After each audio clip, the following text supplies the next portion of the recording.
So is it visible for you all? Can you able to? Hello friends, Can you all Yes, able sir. to hear me? Yeah. welcome to a new happy learning video. We already know that jobs are divided into three sectors. The primary sector, the secondary or manufacturing sector, and the tertiary or service sector is the one we're going to learn about today.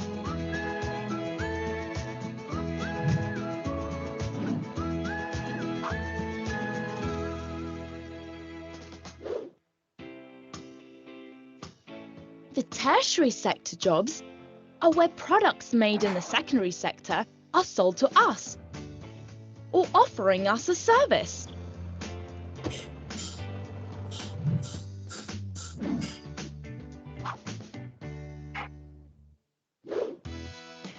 Welfare is in charge of looking after our health.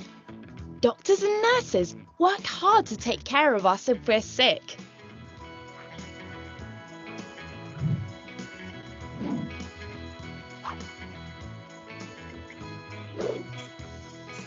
Education is also super important. Teachers work in schools to teach students knowledge and values.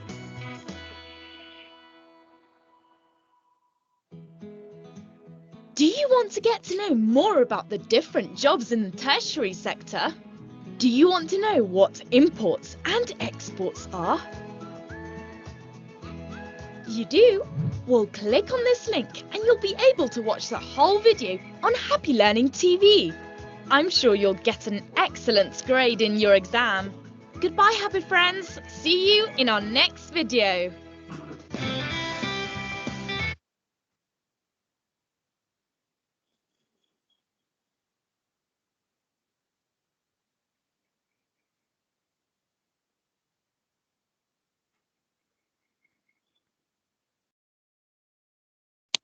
Okay, fine.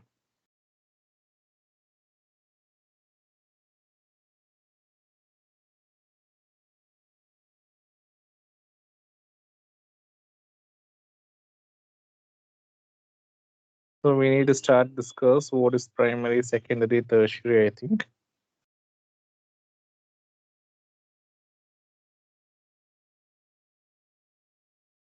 Yes, we need. So primary sector, we saw so many things. Okay, the what we used to collect from nature, and that we will the primary sources of getting materials from the nature directly, that we will call it as primary. Then secondary in the sense the manufacturing or production sectors, and tertiary is service sectors. Just now we saw the video about trade, transport, trade, that is import, export, then transportation, then storage and services. Fine. So we can able to divide the population into three categories, the three sectors. First one is primary sector, secondary, tertiary. Okay, so fine. So here they're given one pie chart. You can look at the pie chart, the values how much they are given. So the one third of the population, that is nearly half of the population in our country, they are engaging in primary sector, around 48.9 percentage. Then that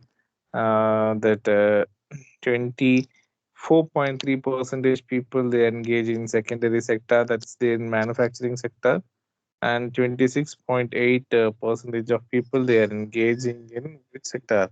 Tertiary sector. So fine. So the urban place. Okay, now distribution of workforce by industry. Okay, into according to the data 2011 12.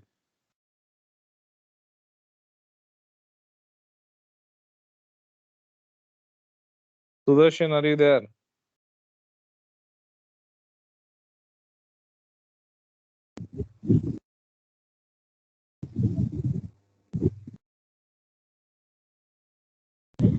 So 2011-12, according to the data 2011-12. So we are going to distribution of workforce by industry. We know already there are three sectors: primary, secondary, and tertiary. Three sectors we have. and the distribution between rural people, urban people, male, female. So they may give you this one as a what a question. They may give you as a question, and you may ask to write or else elaborate based upon this question. Okay, so you can see that three sectors: primary sector, secondary, tertiary. So in among these three sectors, we need to observe. For example, in rural area, how many of them are engaging in primary sector? In urban area, how many of them are engaging in primary sector? So how many male they are engaging primary, and how many female they are engaging in primary? Okay, so we can able to explain in this factors. Okay, so this will be fine. You can see the primary sector, it is the so it is about agriculture and mining. Okay, so like gold mining, diamond mining, and so other things are there. Then charcoal. So what they are doing, so the most of the rural people, they are engaging in primary sector activities. Okay, because that is their only source of getting income. So whereas in urban area, in urban area, we can't find, in cities, we can't find any quarries or any agricultural land or any other primary sector. So what happened? Only 6% of people, they are engaging in what? Urban area. That is in primary sector. So what about male workers? Okay, among that male workers, there is 43.6 percentage of male. They are engaging in primary sector compared to male. Female is higher. Why? Because the female, the female people, they will be maximum. They will engaging in primary sector work like agriculture. Now we will discuss about secondary sector. So in secondary sector, that is what manufacturing. So manufacturing sectors, you can again we will divide rural and urban. Whereas compared to rural, urban area is number one. Why? Because in industries, we can find plenty of industries in only in urban areas. So rural areas, we can't find that much industries. So the maximum number of people, like 35 percentage of people, they're engaging, they are doing their livelihood, or they're working in primary secondary sector, that is manufacturing and production industries. And 20.4 percentage of people, they are engaging in so industrial sector, that is from rural side. Now we will compare male and female. So compared to female, male peoples are little higher. That is 25.9 percentage of male peoples or male employees. They are engaging in where? Secondary sector. Whereas female consists of only 20 percentage. Then tertiary sector, that is service sector. Okay. So service sector, in a sense, just now we saw a video about education, then trade, then welfare. Okay, and low transport, storage, and so many things are there. So like even banking also one of the service sector, banking, education, teaching. Fine. So here you can see in in a rural area. In rural area, maximum we can't find such a service sectors. Even hotel industries also comes under service sector. Hotel, travel and tourism. Okay, all those things comes under tertiary sector. So in rural area, we can't find that much services. So if we take bank, we can take only one bank in Kandambalayam. But if we take in the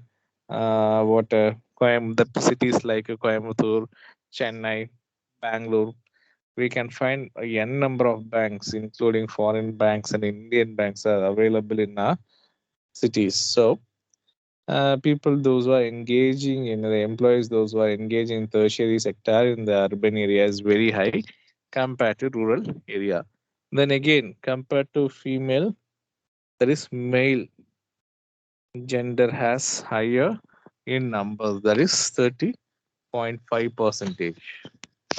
So this is how we can able to explain the what the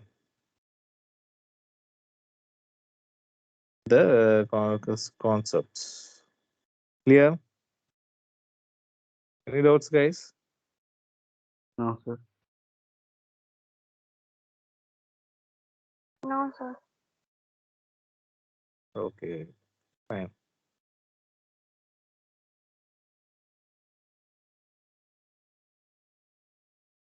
The next one is growth and changing structure of employment. The growth of employment and growth GDP. So 50 years of planned, okay, 50 years of planned development have always aimed to expansion of country, expansion of the economy through increase in national product and employment. During 1950 to 2010, GDP of India grew positively and was higher than the employment growth. Okay, so are you all there with me? So what is GDP? It is a gross domestic product. When how GDP can be increased when through production and through producing more goods in our country simultaneously when we are doing a lot of expenditures. Okay, so there are three methods. What are the three methods, Mr. Pravi? What are the three methods we can able to find national income? Are you there, Mr. Pravi?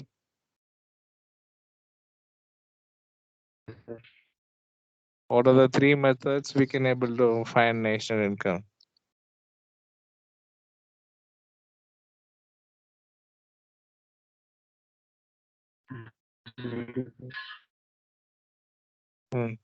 சொல்லுங்க correct தான்.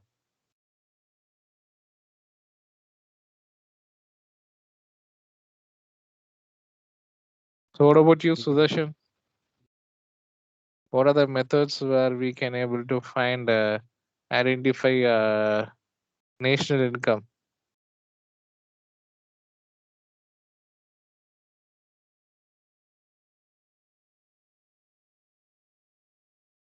Mr. Ramakeswaran, you? Sir, What are the different methods to calculate national income? sir, value method, Uh, income method, yes. and expenditure method. Yes, very good, very good. So value added method is also called as what, Mr. Vishwa? Value added is also called as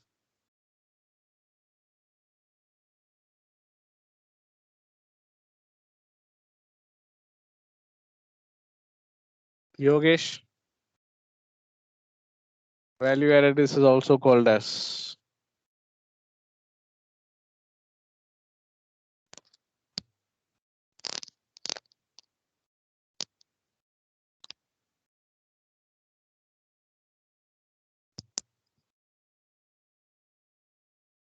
So guys, are you all there?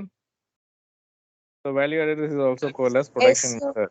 Production, okay, production. Fine, let it be okay. So here, there was always fluctuation in growth of GDP. The employment grew at a higher rate, not more than 2%. Okay, what we are able to see, you can see this. So this is the two graph. So you can see this dotted line, which is called as GDP line. Then there is normal line, which is called as employment. So when GDP will increase, when we are manufacturing more items, more commodities, then we are doing more expenditures, when we have more income. So what we will do, we will get more. We will increase. There will be the increase in GDP. But you can see the graph. The GDP increases. Okay, you can see GDP increases, but employment seems to be same. There is no improvement in employment generation. Okay, so here that we will call it as what, jobless growth. Okay, so when GDP increases, what will happen? Employment also increase. Yeah, increase aganum. Yes or no? When GDP increases, that shows the employment opportunity must also get increased. But here, what happened? GDP increases, and sometimes there will be a fluctuation. But The growth of job is very less. That is why it is called as what? Jobless growth. So what is jobless growth? Refers to a situation when economy is able to produce more goods and services without proportionate increase in employment opportunities. Okay, so you can see we have so many industries in our country, so many manufacturing sectors are there in our country. So what they are doing? So they are manufacturing so many commodities. So when GDP increases, the employment opportunity also increases. So what's the reason GDP increases but employment opportunity never increases? Increase, never increase. What's the reason? Anyone?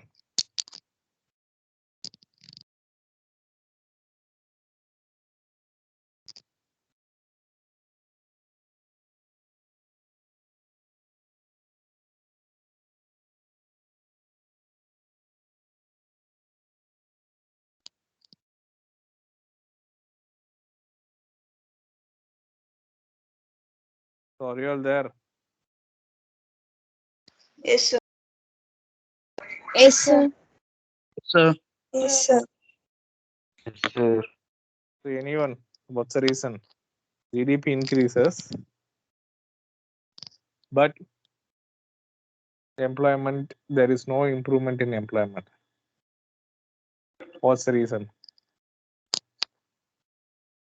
So that is because of what? Automation, right? So all the industries, they started manufacturing with robots, automatic machines, okay, computerized equipments. Then slowly what happened? They have increased the production. Production got increased, GDP got increased, but the improvement in employment, there is no improvement. Whether there is no so what happened? So that is why it is called as what? Jobless,